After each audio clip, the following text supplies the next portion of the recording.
আজকে দেখাবো আপনাদেরকে ক্যাপসিকাম মরিচের গাছ এবং ক্যাপসিকাম মরিচ। এই যে দেখুন ক্যাপসিকাম মরিচের আমরা আজকে গাছে খুঁটি বসিয়েছি।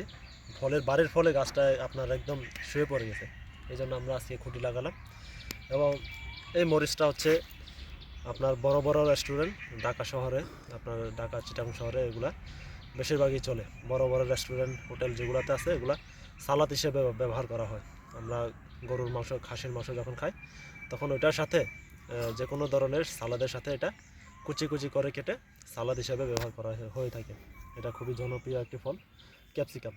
ক্যাপসিকাম মরিচের তবে আমরা জানি বিভিন্ন রকমের ভ্যারাইটি আছে, গোল কিছু আছে, সবুজ। এটা হচ্ছে ইয়েলো, হলুদ হলুদ কালার, লম্বা করে দেখতে পাচ্ছেন, প্রায় 7 থেকে 10 ইঞ্চি হবে এবং এটা আরও একটু লম্বা হবে যদি পরিপক্ক হয়। এবং প্রত্যেকটা গাছে অসংখ্য পরিমাণে এখানে ক্যাপসিকাম মরিচ ধরা আছে।